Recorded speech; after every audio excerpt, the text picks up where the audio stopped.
แล้วนี่คือย้ายมาอยู่กี่เดือนแล้วครึ่งปีแล้วเนาะเกินครึ่งปีแล้วค่ะครึ่งปีโอเคแล้วก่อนที่จะมาตัดสินใจว่าจะมารีโนเวทที่นี่มีแบบคิดออปชันอื่นป่ะจริงๆเยอะเลยเนาะเพราะตอนแรกเรา2คนทำงานในเมืองก็พยายามจะแบบไม่อยากรถติดอะแบบอยากหาที่ทำงานที่มันใกล้แล้วก็2คนคนนึงก็ทองหล่ออีกคนสยามก็เลยอยากจะหาที่ตรงกลางจริงๆเราไปดูคอนโดกันเยอะเนาะไปดูแบบเกือบซื้อแล้วด้วยเกือบซื้อแล้วอารมณ์ว่าแบบพิมพ์ไปแล้วว่า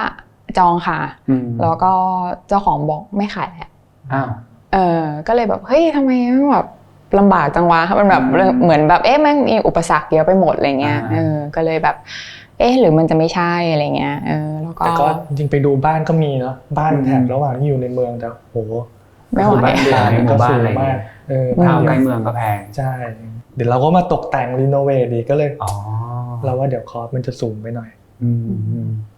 ก็ลองเข้าไปดู Channel แก๊ปธนาเวศได้แล้วก็มีรีวิว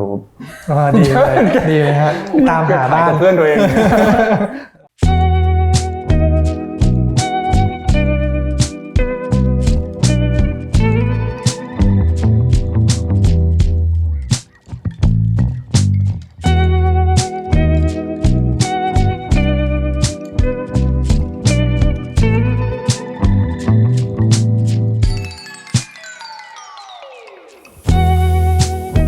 แล้วทำไมสุดท้ายต้องมาเป็นที่นี่ฮะเป็นของแบงค์หรือของมินเป็นบ้านเป็นทาวน์โฮมเก่าของที่บ้านแล้วพอเหมือนกับเขาก็รู้ว่าแบบเราแบบเริ่มหาบ้านอะไรอย่างงี้เนอะแล้วก็แบบเหมือนเริ่มเฟลว่าแบบหาไม่ได้เขาก็เลยแบบมันมีบ้านที่เขาแบบไม่ได้อยู่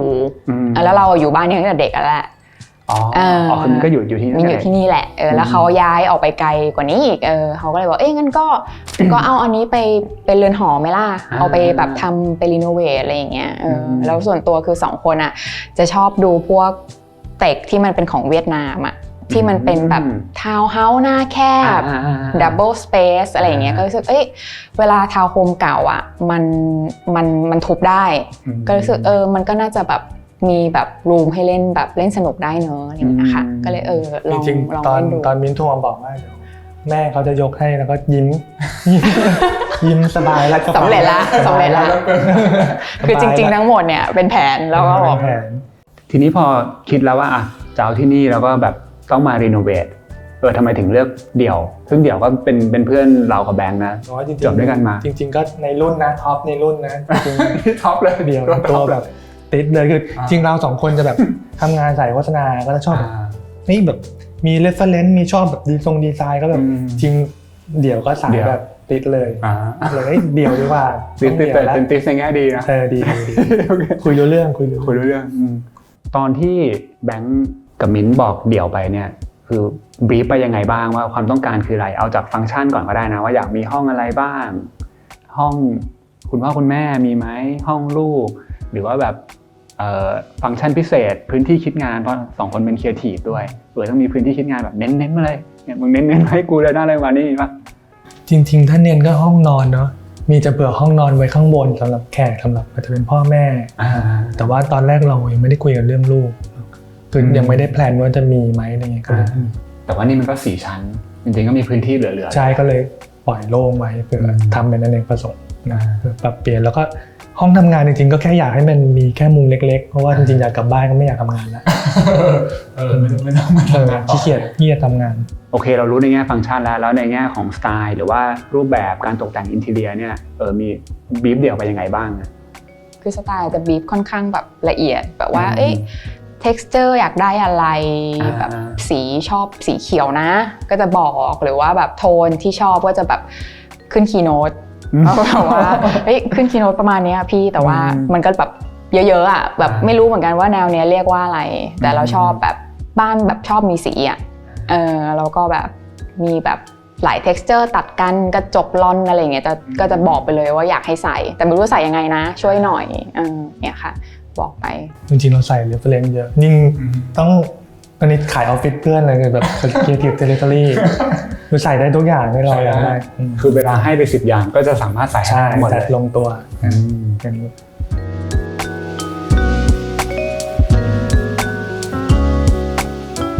สาระเจ็บมันเจ็บแล้ววะ รับเปิดมาไม่มีคนครับ นี่แท็กต้องได้แล้ว เฮ้ยโอ้ย 1-0 แมนยูนำต่อครับ 1-0 ครับ โอเค เดี๋ยวก็ให้เดี่ยวไป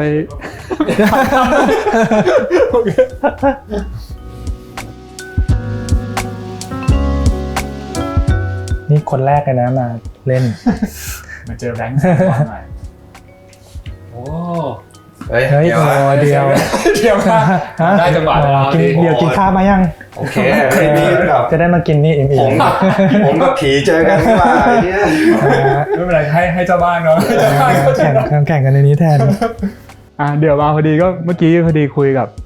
บิ้นกับแบงค์ไปแล้ว ก็คือรู้แล้วว่าต้องการอะไร ทีนี้ก็ให้เดี๋ยวมาสานต่อเรื่องของการดีไซน์ เอาตั้งแต่แนวคิดก่อนแล้วกันว่าแบบพอแบงค์กับมิ้นให้โจทย์ไปแล้วเดี๋ยวกลับไปแล้วแบบเครียดไหมกลับไปทำกันบ้านอะไรยังไงบ้าง ก็ไม่ได้เครียดขนาดนั้นคือมันก็เรารู้สึกว่าเจ้าของบ้านที่ทำกันบ้านมาดีคือเป็นบรีฟที่ดีมากเลยแบบว่าด้วยว่าเขาก็แบบทำสายครีเอทีฟมาอะไรอย่างเงี้ยในวงการโฆษณาหรืออะไรเงี้ยครีเอทีฟมันก็เลยเป็นบรีฟที่ค่อนข้างชัดสไลด์โชว์มาอะไรเงี้ยเฮ้ยโอ้โหเจ๋งว่ะอะไรอย่างเงี้ยแล้วมันทำให้เราสื่อสารกันง่ายขึ้นนะเพราะว่าเขามีไอเดียมีอะไรมาถ่ายทอดให้เรารับทราบอะไรเงี้ยทีที่บ้านนี้ก็คืออย่างที่แบงค์กับมิ้นบอกคือนี่คือมิ้นอยู่มาตั้งแต่เด็กเลยใช่ป่ะแบงค์ ใช่อยู่ตั้งแต่เด็กแล้วสุดท้ายพอเดี๋ยวมาดีไซน์เอาข้างนอกก่อนแล้วกันเอ็กซ์เรียว่าแบบเดี๋ยวทำอะไรบ้างคือมันก็โชคดีอย่างหนึ่งคือหมู่บ้านเขาแบบมันก็มีคาแรคเตอร์มาประมาณหนึ่งเจ้าของบ้านก็รู้สึกว่าอยากจะให้มันดูร่วมสมัยขึ้นอะไรที่มันแบบเป็นดีเทลบัวดีเทลอะไรเงี้ยอยากซิมพลิฟายได้ไหมเราก็ส่องดูมันก็น่าจะทำได้นะอะไรเงี้ยไม่น่ายากแล้วก็มันก็จะมีไอ้ตัวฟาสาดที่มันเป็นโค้งๆอะไรเงี้ยที่มันเป็นคาแรคเตอร์ของหมู่บ้านอ่ะเห็นกับบรีฟที่มินให้มาก็รู้สึกว่ามันแมทช์กันกับอินทีเรียดีไซน์แล้วก็น่าจะคงลักษณะของไอ้ความโค้งความอาร์คเป็นภาษาหลักของบ้านอันนี้คือคาแรคเตอร์ที่เราดึงจากตัวภายนอกมาอะไรเงี้ยก็ประมาณนั้นเพราะนั้นก็เรียกว่ามีความชัดเจนอยู่แล้วจากเจ้าของบ้านว่าทำให้มัน simplify ขึ้นพยายามเบลนด์ให้มันเข้ากับหมู่บ้านที่มันเขาทำมาดีอยู่แล้วอะไรเงี้ยประมาณนี้ครับแล้วพอมาถึงดีเทลจริงๆก่อนจะเข้าบ้านเห็นมีดีเทลนะ MB ก็มินแบงมินแบงเฮาส์จริงๆใช้ตั้งแต่งานแต่งงานแล้วเราเป็นแบ็คดรอปก็แบบใส่ชื่อ MB House MB อะไรเงี้ยก็อันนี้มาจากมินนะมินบอกอยากให้มีดีเทลน่ารักหน่อยอะไรอย่างเงี้ยแบบฝังตัวหนังสือไว้ดีไหมอะไรอย่างเงี้ยก็เข้าท่านะน่ารักมันทำให้แบบคือความเราแบบเป็นเต็กที่แบบแข็งๆหน่อยอะไรอย่างเงี้ยมาเจอสายหวาดมันก็น่ารักดีเหมือนกันอะไรอย่างเงี้ยเมื่อกี้ตอนเดินเข้าไม่กล้าเหยียบผ่านไงตอนแรกกลัวแบบลงของไว้นะตัวนิดนึงแล้วก็มีดีเทลอย่างโคมไฟเล็กข้างหน้าหรือสวิตช์ไฟอะไรแบบเนี้ยพวกนี้ก็คือเราก็ตามกันไปใช่ไหมครับใช่คือมันเป็นแบบคุยกลับไปกลับมาเจ้าของบ้านอะไรเงี้ยคือเขาลองแบบประมาณนี้หาซื้อมาเขาก็ไปช่วยรีเสิร์ชมานะเนี่ยเหมือนแบบถ้าจะเป็นทีมกันเลยคนนี้ให้ข้อมูลมาแล้วก็ไปดูไปเช็ค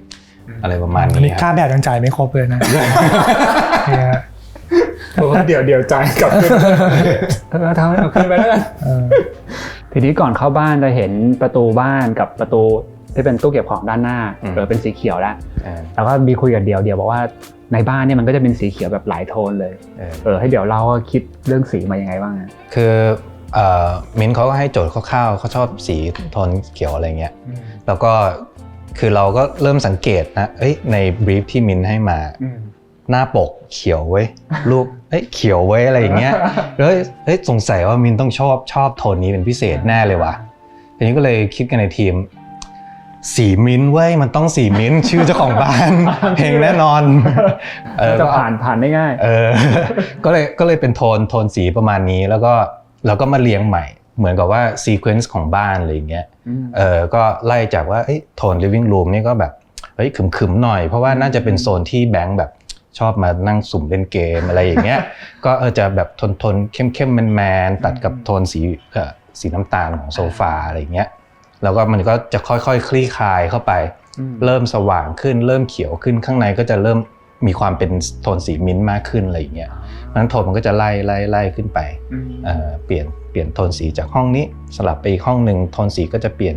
เป็นอีกแบบนึงมันก็จะไล่ซีเควนซ์ซึ่งมันก็ทำให้แต่ละห้องมันก็มีคาแรคเตอร์พิเศษต่างกันไปมีความสอดแทรกของสีโทนพวกนี้เข้ามาอะไรเงี้ย คือถ้าคนรู้จักชื่อกันมาบ้านก็จะรู้ว่าบ้านนี้ใครลีด คิดอยู่ว่าไม่มีสีแบงค์ ไม่มี แบงค์ก็คือยอมเลยด้วย ใจต้องพยักหน้าโอเค ซึ่งสีแบงค์ชอบสีเขียว ก็ได้อยู่นะ ได้อยู่แสดงว่าไม่ได้ครับทีนี้เดี๋ยวเราค่อยๆไล่ฟังก์ชันเหมือนว่าชั้นหนึ่งเดี๋ยวแบบจัดการฟังก์ชันยังไงบ้างแล้วก็ของเดิมมันเป็นยังไงมันมีแบบผนังเดิมมีทุบออกไหมเปลี่ยนสเปซยังไงบ้างคืออย่างนี้บ้านอันเนี้ยเขาทำมาค่อนข้างดีนะสภาพเดิมค่อนข้างดีแต่ว่ามันก็มันมีอันเนี้ยหน้ากว้างค่อนข้างกว้าง 5.9 เมตรอะไรเงี้ยซึ่งมันจอดรถ2คันสบายๆเนาะ 5.9 เมตรแต่ว่าพอมาคุยกับแบงก์อ่ะก็รู้สึกว่าอยากเล่นเกมตรงนี้ให้มันแบบเหมือนเมิร์จเข้าไปในโลกของเกมเว้ยอะไรอย่างเงี้ยคือแบบดูจอให้มันขนาดจอทำให้มันทีวีมันอยู่ใกล้ๆได้แบบว่าเวลาเล่นมันจะได้แบบอินหน่อยอะไรอย่างเงี้ยมันก็ต้องเอาเซตมันเข้ามาใกล้หน่อยทีนี้พอมันใกล้ด้วยโครงสร้างที่มันมีเสาช่วงหนึ่งที่มันเซตไว้หน้ากว้างเท่านี้อยู่แล้วอะไรอย่างเงี้ยมันก็กลายเป็นว่าเราสามารถทำไอ้ตัวบิวอินตัวเนี้ยที่ทำตู้ทีวีทำตู้โชว์อะไรของแบงค์ได้แล้วอีกฝั่งหนึ่งอ่ะมันตรงกับประตูทางเข้าพอดีมันก็เลยกลายเป็นแบบเป็นฟอยเย่ไปในตัวนั่งถอดรองเท้าอะไรก่อนเข้ามามีตู้รองเท้ามีอะไรอย่างเงี้ยมันก็เลยเป็นสัดส่วนขึ้นมาก็คือเดินผ่านจุดวางรองเท้านั่งใส่รองเท้าเนี้ยแล้วก็มาที่ห้องนี้ที่มันเป็นแบบโลกของเจ้าของบ้านอะไรอย่างเงี้ยซึ่งถ้าเป็นบ้านเดิมเขาอาจจะเปิดประตูเข้ามาแล้วก็เป็นพื้นที่เดียวเลยมันก็เป็นที่ใหญ่อันนี้ก็จะบอกว่า private ขึ้นนิดนึงก็ได้ใช่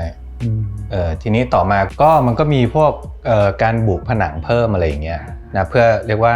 มี privacy มากขึ้นไม่มีเสียงไม่รบกวนกันเนาะแล้วก็คือเราก็พยายามใช้ตัว partition ที่มันแบบโปร่งแสงนิดนึงเพื่อเรียกว่าพยายามให้มันมีแสงธรรมชาติเข้าได้ทุกด้านประมาณนี้แล้วส่วนของพื้นนี่คือมีเปลี่ยนแปลงไหมชุดด้านหน้าเนี่ยคืออันนี้มันโชคดีที่ว่าเขาทำมาดีมันเราได้พื้นแบบอันเนี้ยมาเป็นหินแบบนี้นะซึ่งมันก็โทนเทาๆแล้วก็มันก็เข้ากับโทนบ้านแต่ว่าคือมันยาวไปข้างในบ้านแบบนั้นแล้วก็พอมันยาวไปแล้วก็มีสเต็ปเขาเล่นสเต็ปอะไรของเดิมเนี่ยรู้สึกว่ามันไม่จำเป็นเราอยากจะทำให้มันพื้นเสมอเพราะว่าเวลาใช้งานมันได้สมูทหน่อยอะไรเงี้ยนะแต่ว่าเราก็เรียกว่าทำส่วนข้างหน้าเนี่ยเก็บเป็นพื้นเดิมนะครับเพื่อเรียกว่าก็เก็บคาแรคเตอร์เดิมไว้ด้วยอะไรเงี้ยแล้วก็พอถัดไปอีกโซนหนึ่งเนี่ยเราเริ่มใส่ไม้เข้าไปเพื่อเรียกว่าดึงความวอร์มเข้ามาในบ้านอะไรเงี้ยแต่เราเข้าไปดูด้านในกันต่อก็จะเห็นว่างานตกแต่งต่างๆวัสดุมันก็จะเริ่มหลากหลายมากขึ้นแล้ว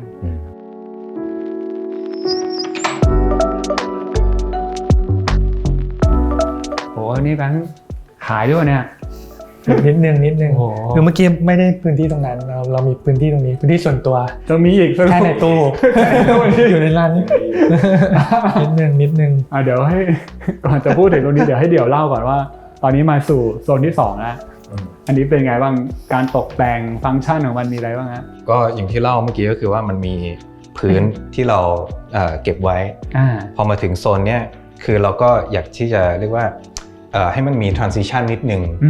เปลี่ยนจากหินเนี่ยมาเป็นไม้ใช่ป่ะแล้วก็ตัดด้วยเส้นทองเหลืองแล้วก็มีไอตัวซุ้มตัวเนี้ยที่มันเป็นกระจกลอน2ฝั่งตัวนี้เพื่อเรียกว่าให้มัน space มันชัดขึ้นว่านี่คือ transition นะอะไรอย่างเงี้ยการเปลี่ยนผ่านจากที่หนึ่งมาสู่ที่หนึ่งใช่แล้วก็พอตรงนี้มาปุ๊บเนี่ยคือแบงค์เขาก็อยากให้มันมีแบบตู้โชว์ของสะสมของเขาอะไรอย่างเงี้ยก็ยังมีโลกของอยู่เว้ยอะไรเงี้ยก็จะเป็นมุมนี้ที่แบงค์ก็ได้โชว์ของสะสมของเขานะก็มีของมินด้วยอะไรเงี้ยนี่มีของมินด้วยนะมีของแบงค์มีด้วยเดี๋ยวพวกของเราเยอะมากเดี๋ยวมันไปถึงราคาแล้วเราจะขึ้นไม่ได้ราคานี้ห้ามบอกนึกว่าจะให้บอกทีละชิ้นแล้วขึ้นแง่การดีไซน์สีมันก็คืออ่อนขึ้นแล้วหรือมันยังเหมือนเดิมนะใช่มันอ่อนขึ้น1สเต็ปอ่อนขึ้น1สเต็ปแล้วเมื่อกี้มันจะติดโทนสีน้ำเงินหน่อยมาทีนี้เริ่มแบบปนเขียวแล้วแต่ยังเข้มอยู่แล้วในมือจับไปก็มีดีเทลนะดูน่ารักดีทีนี้แบงค์พูดถึงหุ่นโมเดลต่างๆบ้างนะว่ามีแต่น่าสนใจ อันนี้โอเคอันนี้ โอเคนะ จะมีจมูกมันไม่ยาว ยื่นนิดนึงมันยื่นนิดนึง ทำไมจมูกไปอยู่ข้างล่าง นี่มีจมูกหรือว่ามีใครอยู่มีอันไหนที่แบงค์แบบชอบ มีเป็นก็การ์ตูนสมัยเด็กนะเวลาอ่านการ์ตูนกันนะมีดราก้อนบอลอะไรเนี้ยตัวนี้มันเปิดไปได้ก็มีอะตอมนะ เจ้าหนูอะตอมนี่ก็สวยดี แต่ก็เห็นงานแบงค์มีงานศิลปินไทยเยอะนะมีข้างหน้ามีของซันเต๋อ ใช่ ซันเต๋อเป็นเพื่อนแบงค์เลยใช่ไหม เป็นเพื่อนมิ้นท์ อ๋อ เป็นรุ่นน้อง อ๋อ ปากรเหมือนกัน นี่คุณโรเล โรเลครับรุ่นพี่ โรเลศิลปินโปรดเลย โรเล ก็มีมะม่วงด้วยของพี่ตั้มยังไง ของปลอมไม่แพงนะ ปลอมหมดโจน ปลอมหมด ปลอม ปลอม นะ ปลอม งั้นเดี๋ยวเราขอซื้อต่อเลยเอาราคาปลอมนะแล้วก็มีของแต่งงานด้วย มีของแต่งงาน แล้วก็ฝั่งตรงข้ามก็จะเป็นมุมทำงานอย่างที่ตอนแรกเราคุยกันไปนะ ทำงาน สเปซมันก็ได้นะคือตรงใต้บันไดตัวนี้มันได้แบบมีความเฉียงตรงนี้ดีมันเหมือนแบบอยู่ในบ้านหลังเล็กบ้านหลังนึงอ่ะนึกออกปะแล้วก็เป็นมุม private ของเขาที่เขาสามารถนั่งโฟกัสได้แล้วก็ขวามือตรงนี้มันมีที่เราทำเป็นสวนของโลกเนี่ยมันก็มีแสงธรรมชาติน่าจะช่วยให้เจ้าของบ้านแบบได้โฟกัสงานได้ดีอะไรเงี้ยมีอย่างหนึ่งที่อยากให้เดี๋ยวพูดถึงคือมันมี texture ส่วนที่เป็นหินขาดตรงนี้ที่เริ่มเห็นแล้วใช่อันนี้คือมันก็เป็นพาร์ทหนึ่งในที่ทางโอนเนอร์เขาก็เหมือนจะชอบซึ่งมันเป็นลักษณะพิเศษออกมานะไอ้โทนสีเมล็ดที่มันผสมลงไปมุมนี้แล้วก็มันก็จะมีโซนอื่นๆที่เราใช้ด้วยแต่ว่าเราก็จะปรับดีเทลมันปรับโทนสีปรับอะไรที่มันให้มันมีความหลากหลายขึ้นแต่ว่ามันก็ยังเป็นโทนของวัสดุโทนเดียวกันอยู่อะไรเงี้ยแล้วก็อย่างมีด้านหลังแบงค์ตัวนั้นก็มีดีเทลที่ทำเป็นลอนโค้งขึ้นมาแล้วก็สวิตช์ด้วยไฟนะคือสวิตช์ก็อย่างที่คุยว่ามันเหมือนเราทำงานคู่กันกับเจ้าของบ้านเขาก็ทำรีเสิร์ชมาชอบสวิตช์แบบนี้หาซื้อที่ไหนได้บ้างอะไรเขาก็ช่วยรีเสิร์ชเรานะเราก็ดูอันนี้เข้ากันสไตล์นี้มันใช่อะไรเงี้ยก็คือมีงานพวกทองเหลืองอะไรแทรกเข้ามานะใช่ก็อินพุตจากมินกับแบงค์ทั้งเยอะตัวเรื่องของกุ๊กกิ๊กพวกเนี้ยแล้วก็มีผนังลอนตัวนี้ผนังไม้ที่เราทำ CNC ใช่ไหมก็มันก็จะล้อเลียนกับกระจกลอนอะไรพวกนี้ที่มันเป็นเส้นๆแล้วก็มันก็เพิ่มให้ผนังมันมีเดฟมีรายละเอียดมากขึ้นอะไรเงี้ยก็คือพวกส่วนของมีโครงเหล็กสีดำที่ก็จะตามมาเป็นเหมือนการตัดเส้นอะไรแบบนี้นะแล้วก็กับกระจกลอนอะไรแบบนี้ที่บอกก็จะเห็นเอลิเมนต์พวกนี้เดี๋ยวต่อเนื่องกันไปในหลายๆส่วนใช่ฮะโอเคงั้นจากตรงนี้เดี๋ยวเราเข้าไปดูในส่วนของกินข้าวกับครัวต่อโอเคครับ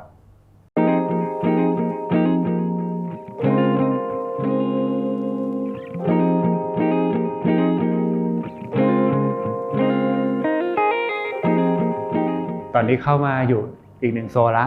ก็ข้ามเป็นแบบซุ้มอ่างนี่เข้ามาก็แบ่งอีกโซนหนึ่งนะเดี๋ยวนี่คือไฮไลท์เลยคือตรงนี้ที่เป็นคอร์ดกลางนี่นะฮะใช่คือเดิมมันเป็นห้องน้ำ1ห้องแล้วก็มีห้องน้ำอีก1ห้องซ้อนกันอยู่แบบห้องน้ำก็แบงค์บอกไม่ได้ใช้เยอะขนาดนั้นขอห้องเดียวพออะไรอย่างเงี้ยก็ออกงี้แบงค์กับมินเขาก็เลยกลับมาที่ว่าชอบบ้านแบบที่เขาไปดูของเวียดนามของอะไรเงี้ยที่มันว่ามีช่องแสงมีช่องโล่งมีต้นไม้กลางบ้านอยากได้ต้นไม้กลางบ้านอะไรเงี้ยแล้วก็เลยมามองมุมนี้ว่าหรือห้องน้ำออกไปดีไหมปุ๊บมันก็จะได้เป็นส่วนคอร์ทยาร์ดซึ่งอยู่ข้างกับบันไดขึ้นบ้านอะไรอย่างเงี้ยก็แสงก็มาถึงบันไดด้วยแล้วก็ข้างบนก็ไม่ได้ต้องการฟังก์ชันใหญ่อะไรมากมายก็ทำเป็นช่องโล่งขึ้นไปอะไรอย่างเงี้ยตอนนี้ก็มันก็ประจวบกับว่าฝั่งเนี้ยมันมีข้างหลังมันเป็นระเบียงแล้วก็มีช่องแสงอยู่มันก็เหมือนกับมันได้แสงลงมาด้วยอะไรอย่างเงี้ยพอเราแบบเมื่อเราลื้อห้องน้ำออกไปแล้วก็ค้นพบอะไรตรงเนี้ยนะฮะก็เลยคิดว่าตรงนี้มันน่าจะเหมาะกับการทำต้นไม้ทำคอร์ทยาร์ดกลางบ้านอะไรอย่างเงี้ยก็ถือว่าเป็น1สเปซที่ก็ได้แสงธรรมชาติเข้ามาในบ้านเยอะเลยนะแบงค์ทีนี้คือพื้นมันก็จะมาอย่างนี้คือตัวพื้นไม้ที่มันพาไหลเข้ามาใช่ไหมพอมาถึงตรงสเปซตรงนี้คือเราก็พยายามให้พื้นตรงนี้มันไม่ต่างระดับกันมากเพื่อเรียกว่าความเชื่อมโยงระหว่างพื้นที่ใช้งานกับสเปซคอร์ทยาร์ดนี่มันแบบค่อนข้างสมูทโฟล์ต่อกันอะไรอย่างเงี้ยเกิดไม่งั้นแบบกลายเป็นบิ๊กดรอปลงไปหรืออะไรมันก็จะอีกอารมณ์นึงอะไรเงี้ยแต่ตรงนี้ก็คือมีบานเฟียมกันไว้ใช่ไหม ใช่ จริงๆมันก็ ใช่ ไม่ใช่ outdoor นะทำไมถึงมีบานเฟียมปิดกั้นไว้แบบนี้ ก็เผื่อไว้กันแอร์รั่วอะไรอย่างเงี้ยเผื่อว่าถ้าอยากจะปิดโซนตรงนี้เพื่อว่าเพื่อคอนเทนต์ให้มันแอร์มันจบอยู่ตรงนี้ไหมอันนี้ก็แล้วมันก็ได้ลูกเล่นเหมือนชานบ้านที่แบบเปิดออกไปรับกับสวนอะไรอย่างเงี้ยมันก็อารมณ์นั้นแต่ว่านี้พอแบงค์มาอยู่จริงเขาบอกว่าก็มีเหตุการณ์ต้นไม้ก็ตายไปเลย นิดนึงคือเป็นส่วนเซนจริงๆ คือดูใบไม้มันหายหมดแล้วมีเหมือนไม่มีนะ อย่างต้นแรกที่แบงค์บอกตายไปมันเป็นยังไงคือแบบ ซินเวอร์โอ๊กฮะน่าจะเป็นไม้ยืนต้นแต่ว่าน่าจะแสงไม่พอจริงๆถ้ามีใครแบบมีบ้านทาวน์โฮมอาจจะลองดูว่าเลือกต้นไม้ยังไงให้มันอยู่ได้เนาะ คือพอมันเป็นรีโนเวทเนี่ยมันก็เรียกว่ามันต้องอาศัยรื้อแล้วมาดูว่าหน้างานเป็นยังไงคือตอนที่เราทำอ่ะคือเราก็หวังว่ามันแสงมันน่าจะพอนะเมื่อรื้อออกอะไรอย่างเงี้ยมันก็เหมือนกับเสียงดวงนิดนึงว่ามันจะดีไหมอะไรเงี้ยพอรื้อออกก็มันก็มีช็อตที่มันต้องตายอะไรเงี้ยก็เรียนรู้กันไปอะไรอย่างเงี้ยแต่ก็มีช่องแสงฝั่งนี้ที่มันก็พอได้มาบ้างเลยตอนบ่ายอะไรเงี้ยอันนี้คือด้านหลักมันคือเป็นทิศตะวันตกก็คือมันก็จะมีแสงหน่อยแต่อย่างอันนี้ตอนนี้คือเราก็มีแสงช่วยนิดนึงเพื่อให้ต้นไม้มันใช่นี่นะไฟปลูกต้นไม้อันนี้ก็เป็นต้นไทรใบสักก็ต้นใหญ่ส่วนมากที่เห็นมันจะต้นเล็กๆหน่อยนะครับก็ถือว่าเป็นเรื่องหนึ่งที่ก็ใครที่สมมติมีคอร์ดแบบนี้แต่ทาวน์โฮมก็ลองดูเลือกต้นไม้ต้อง learning เรียนรู้ไปนะใช่แต่ตรงนี้ก็ถือว่าดีเลยแล้วก็มันก็อย่างที่เดี๋ยวแบงค์มิ้นบอกคือถ้าเกิดใครดูบ้านเวียดนามก็จะเห็นว่าการที่เจาะช่องแสงทำคอร์ดกลางบ้านแบบนี้เนี่ยให้ประโยชน์กับหลายๆส่วนเลยจริงๆนะครับจริงช่วงนี้มันก็ที่กรุงเทพก็ค่อนข้างนิยมกันนะหมายถึงว่ามันเนื่องจากสภาพทาวน์เฮาส์เดิมมันค่อนข้างทึบอะไรเงี้ยปิดลึกและยาวอย่างเงี้ยแสงธรรมชาติมันก็ยากก็เดี๋ยวนี้สถาปนิกรุ่นใหม่เขาก็คอนเซิร์นเรื่องนี้กันนะการดึงแสงธรรมชาติเข้ามาคือก็ไม่ใช่ว่าเฉพาะเวียดนามหรอกดีไซน์ที่เก่งๆดีไซเนอร์บ้านเราเก่งๆก็มีเยอะก็จะให้ความสำคัญกับตรงนี้นะครับแล้วก็ฝั่งนี้ที่เป็นมุมกินข้าวนะให้เดี่ยวกับแบงค์เล่าให้ฟังหน่อยครับในแง่ของดีไซน์ตรงนี้มันดูแต่งแล้วก็ได้ฟิลเหมือนร้านอาหารเก๋ๆเหมือนกันนะคืออันนี้มันก็มุมทานข้าวแหละซึ่งเราก็มีไอ้ตัวซุ้มโค้งตัวนี้ที่มัน define space ใช่ไหมแล้วก็ไอ้ตัวประตูที่มันกั้นทีนี้ผนังเนี้ยคืออย่างที่เล่าให้ฟังมันจะต้องมีแบบทำบุฉนวนกันเสียงคือเราต้องเบิ้ลผนังออกมา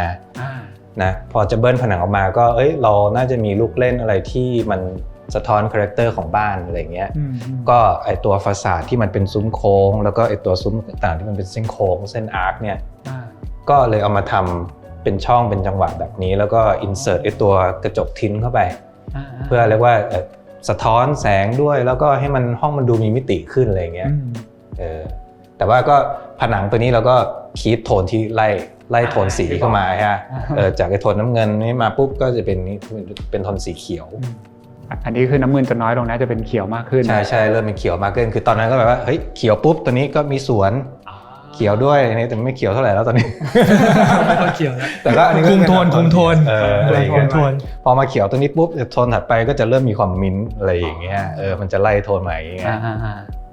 เริ่มเห็นมิ้นท์ตรงส่วนครัวแล้วก็พวกหินขัดทรัสโซก็ยังตามมาหินขัดก็จะตามมาใช่แล้วโต๊ะกินข้าวนี่ใครเป็นคนเลือกคะเดี่ยวหรือแบงค์ปกติเฟอร์นิเจอร์ของบ้านนี้คือตอนออกแบบเราก็เซตผังไว้ให้ขนาดโต๊ะอะไรอย่างเงี้ยจำนวนที่นั่งประมาณนึงโทนสีนิดหน่อยอะไรอย่างเงี้ยแต่ว่าเฟอร์นิเจอร์ส่วนใหญ่เจ้าของก็จะมีอิสระในการที่จะเลือกของที่เขาชอบอะไรอย่างเงี้ยนี่ก็จะเป็นทางแบงค์กับมิ้นไปดูมามีอิสระอันนี้มีอิสระเราเลือกด้วยกันโอเคเท่าเทียมแต่น้ำเสียงดูเหมือนไม่อิสระโอเคชอบครับชอบนะครับอยากเลือกให้มันเป็นไม้นะมันเข้ากับพื้นครับแล้วก็โต๊ะก็ขอบมนเก้าอี้ก็แบบมีความโค้งเข้ามาหน่อยนะโอเคครับจากตรงนี้เดี๋ยวไปดูครัวต่อที่เดี๋ยวบอกว่ามีสีมิ้นท์แล้วมันก็จะไล่โทนมาจากโทนเขียวปุ๊บมาตรงนี้ก็จะเป็นโทนสีเขียวสว่างเป็นโทนมิ้นท์เลยคือมันก็จะมีไอตัวซุ้มประตูตัวนี้นะที่มันจะล้อมมาอย่างนี้ครับก็เผื่อว่าเปิดปิดกั้นโซน เผื่อว่าจะคุกจะอะไรที่มันอยากแบ่งโซนอะไรอย่างเงี้ยก็จะเป็นอารมณ์ตรงนี้นะครับแล้วก็เป็นเคาน์เตอร์ตัวนี้ก็จะมีผนังลอนตัวนี้ CNC ที่เหมือนกับคีปคาแรคเตอร์ตรงนั้นมาแล้วก็มาตรงนี้แต่ว่าเราเปลี่ยนโทนสีมา แล้วก็หินคาเทราโซเหมือนกันใช่ไหมครับอันนี้เหลือนี้เป็นหินสังเคราะห์ ก็เหมือนกันเลยก็คือเจ้าเดียวกัน ใช่แต่ว่าเราก็เปลี่ยนโทนสีมันให้มันโทนขรึมขึ้นเพื่อให้มันตัดกับโทนสีมิ้นท์ไงแล้วก็อันนี้ก็ทำเป็นปีกยื่นมาหน่อยเผื่อว่าเดี๋ยวแบงก์กับมิ้นท์เขามีสตูอะไรมาเพิ่มก็มันก็นั่งสอดขานั่งกินกาแฟอะไรอย่างนี้ได้มุมตรงนี้แล้วก็พื้นนี่ก็เป็นกระเบื้องหกเหลี่ยมอันนี้ก็น่าจะมาจากมูดโทนของทางนี้ก็อยากได้กระเบื้องทรงน่ารักหน่อยทรงสเกลเล็กๆอะไรอย่างเงี้ยซึ่งมันก็จะสะท้อนมาที่ผนังเลยผนังก็จะเป็นลายก้างปลาแบบนี้เหมือนกันอะไรอย่างเงี้ยจริงก็สีขาวก็อยากให้ครัวแบบสะอาดก็เลยเลือกสีขาวนะครับพื้นที่ด้านหลังปกติทาวน์โฮมก็มักจะเป็นครัวแบบนี้นะใช่ของเดิมกับของใหม่เนี่ยมันเปลี่ยนไปเยอะแค่ไหนอะจริงๆตำแหน่งเกือบจะใกล้เดิมเลยนะเพียงแต่เราจะเพิ่มเคาน์เตอร์ตรงฝั่งนี้มาดังนั้นก็จะมีพื้นที่ที่แบบว่าเตรียมอาหารเยอะขึ้นแล้วก็มีแยกเตากับอ่างล้างเนี่ยส่วนเปียกส่วนแห้งออกจากกันของเดิมคือเป็นเคาน์เตอร์ฝั่งเดียวเลยไหมหรือตัวฝั่งเดียวยาวๆด้วยกันแล้วเราก็ล้อมมาตรงนี้เป็นตัวยูให้มันมีไอแลนด์เพิ่มมาอะไรเงี้ยตัวไอแลนด์ก็หนาหน่อยใช่ไหมเพื่อให้มันมีเซอร์เฟซทำงานได้แล้วก็นั่งฝั่งนั้นได้ด้วยแล้วเรื่องของช่องแสงอะไรแบบนี้ก็คือประมาณนี้อยู่แล้วคือของเดิมมันมีไอตัวอะไรนะบล็อกแก้วบล็อกแก้วอยู่